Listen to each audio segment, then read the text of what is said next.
जय हिंद दोस्तों। आज मैं आपको बताने जा रहा हूँ कैश के बारे में। कैश का कितना लेन देन आप कर सकते हैं, चाहे वो प्रॉपर्टी खरीदने में हो, चाहे किसी को पेमेंट करने में हो, चाहे किसी के लेन देन में हो। कैश लेन देन कितना कर सकते हैं। दूसरा ये बताने जा रहा हूँ कि बैंक से आप लोन लेते हैं, किसी फाइनेंस कंपनी से लोन लेते हैं, कहीं गोल्ड लोन लेते हैं, किसी प्रकार का बिजनेस लोन लेते हैं, पर्सनल लोन लेते हैं, माइक्रो लोन लेते हैं, तो कितना लोन है जो आपको कैश लेना चाहिए और कैश लोन मिलेगा। बाकी पैसा कैश में लेना इलीगल है। आज इसी के बारे में बताने जा रहा हूँ। बहुत कम समय लूंगा, पूरे वीडियो में आप बने रहेंगे। आगे बढ़ने से पहले रिक्वेस्ट करूंगा वीडियो को आप लाइक जरूर कर लेंगे।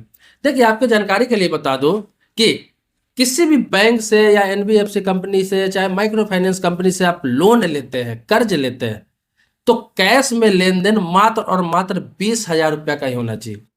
मतलब किसी भी प्रकार का कोई लोन देता है बैंक तो 20,000 ही कैश दे सकता है। इसके बाद सारा आपको चेक के माध्यम से या फिर ऑनलाइन पेमेंट या फिर आपके अकाउंट पर आरजीटीएस हो गया, आईएमपीएस हो गया या फिर यूपीआई के माध्यम से ही क्यों ना हो, लेकिन कैश में कोई आपको लोन नहीं दे सकता है। अगर कैश में दे रहा है तो वो इलीगल है, बाद में मामला उलझ सकता है। किसी प्रकार का जब ट्रांजैक्शन में दिक्कत होगा, लेन देन के रिकवरी में दिक्कत होगा तो मामला उलझ सकता है।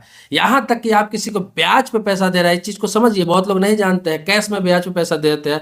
अब वो नहीं चलेगा नए नियम के अनुसार। अगर किसी को पैसा दे रहा है तो आप ब्याज पर भी पैसा दे रहा है, अगर आप लाइसेंसधारी है, साहूकार है, तो आप 20,000 रुपये से ज्यादा कैश नहीं दे सकते। दे सकते हैं, दे दीजिए। आप 1 लाख दे दीजिए, 2 लाख दे दीजिए, 10 लाख दे दीजिए, लेकिन जब आपको रिकवरी में दिक्कत होगा, जब मामला कोर्ट वाली होगा, तो आपको नियम के अनुसार, सर्कुलर के अनुसार आपको ही दोषी ठहराया जाएगा। आपको ऐसे ही एक मामला बता रहा हूं, क्योंकि पिछले दिनों आईआईएफएल ने गोल्ड लोन पर, किसी व्यक्ति ने गोल्ड लोन लेने गया उनके संस्था में, और वो क्या किया, आईआईएफएल जानते होंगे, इंडिया इन्फोलाइन फाइनेंस लिमिटेड, ये है गोल्ड लोन की कंपनी।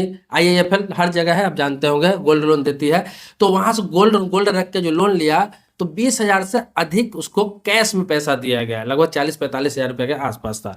तो हुआ क्या कि वो तो कर लिया, लेकिन बाद में जब दिक्कत हुई, इसका कुछ मामला हुआ दोनों में, कस्टमर के बीच और आपको बता दूं आईआईएफएल के बीच, तो मामला कोर्ट चला गया। जब कोर्ट चला गया तो वहां पे आईआईएफएल को ही दोषी ठहराया गया, क्योंकि आरबीआई का रूल कहता है कि आप किसी को फाइनेंस कर रहे हैं तो कैश में 20,000 रुपए से ज्यादा फाइनेंस नहीं कर सकते।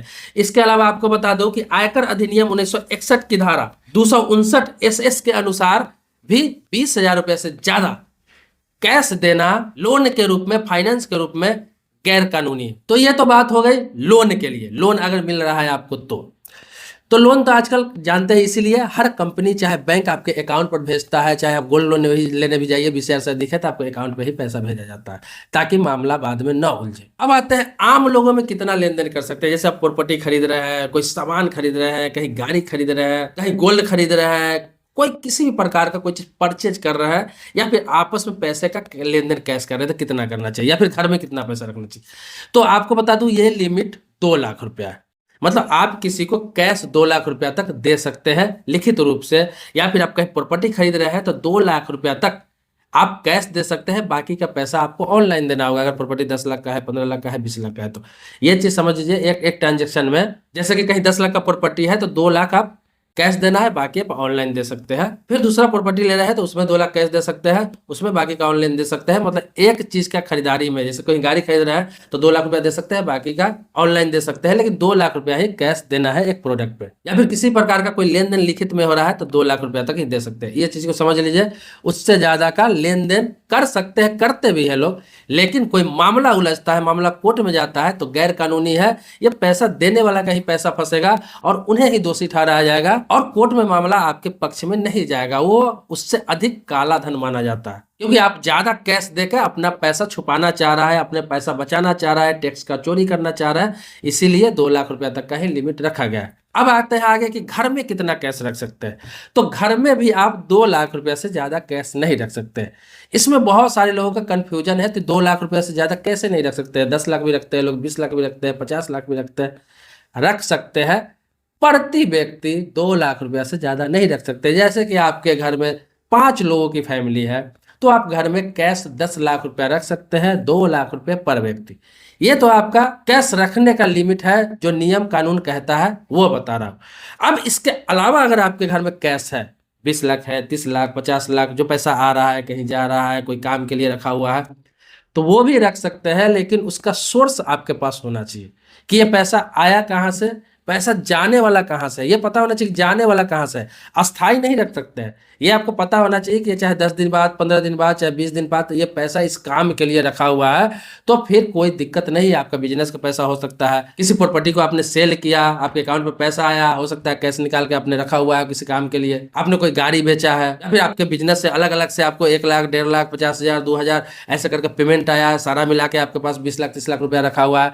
तो ऐसे कुछ दिनों के लिए, कुछ महीनों के लिए रख सकते हैं, लेकिन रेगुलर अगर रख रहे हैं तो उसका नियम है कि पर व्यक्ति 2 लाख रुपए के हिसाब से ही रख सकते हैं। बाकी कैश है तो उसका एक पता होना चाहिए कि किस काम के लिए आया है और किस काम के लिए जाएगा, क्योंकि ऐसे तो कोई दिक्कत नहीं होता है। बहुत सारे लोग ऐसे हैं जो 50 लाख, 1 करोड़, 2 करोड़ लोग घर में कैश रखते हैं, लेकिन किसी प्रकार का कोई इनकम टैक्स का कभी छापा पड़ जाता है, कोई कंप्लेन हो जाता है, इस तरह का देखते हैं आजकल ईडी का छापा पड़ रहा है, उसमें पाया गया तो पैसा जब्त हो जाएगा, फिर आपका पैसा मिलना बहुत मुश्किल हो जाएगा। लेकिन 2 लाख रुपया तक अगर पर व्यक्ति आपके घर में पैसा है तो उसकी सोर्स की आवश्यकता नहीं है। इनकम टैक्स डिपार्टमेंट भी ये मानता है रूल के अनुसार कि इतना पैसा आपका अपना इनकम का हो सकता है, अपने जरूरत के लिए हो सकता है, काम के लिए हो सकता है। तो ये 3 तरह का जो कैश का जो बातें थी, लेन देन, मैंने आपको बताया। अब इस तरह के नियम की जरूरत क्यों पड़ी, तो आपको बता दूं कि अगर इसी तरह अगर जिसके पास जो करोड़पति आदमी है, अरबपति आदमी है, सारे लोग अगर घर में कैश रखने लगे, कोई 2 करोड़, कोई 4 करोड़, कोई 5 करोड़, कोई 10 करोड़, तो पता चलेगा जितना भी नोट निकलता है आरबीआई के द्वारा, वो तो सारे कुछ लोगों के घर में ही स्टॉक हो जाएगा।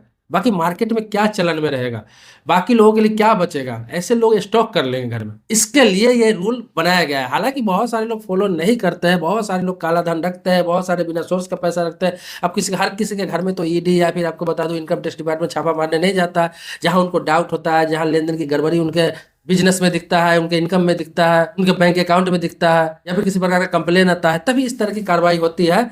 लेकिन फिर भी आप ये सब चीज जानते रहेंगे तो आपके लिए फायदेमंद रहेगा। बाकी जो आईटीआर रिटर्न फाइल करते हैं, इनकम टैक्स भरते हैं, अपने पैसा का सही सोर्स रखते हैं, उनके लिए तो ये सब चीज आम बात है, उनको सारी चीजें जानकारी है। लेकिन मैं आम लोगों के लिए चीज बता दिया हूँ कि इन सभी चीजों का आप जानकारी रखें। बाकी इसके अलावा इससे संबंधित कुछ पूछना चाहते हैं, कुछ जानना चाहते हैं, बैंक हो गया, इंश्योरेंस हो गया, फाइनेंस हो गया, लोन हो गया, इन्वेस्टमेंट हो गया, तो आप कमेंट बॉक्स में अपनी बात जरूर रखें। मिलते हैं नेक्स्ट वीडियो में एक नए मुद्दे के साथ, तब तक के लिए शुक्रिया, धन्यवाद, जय हिंद दोस्तों।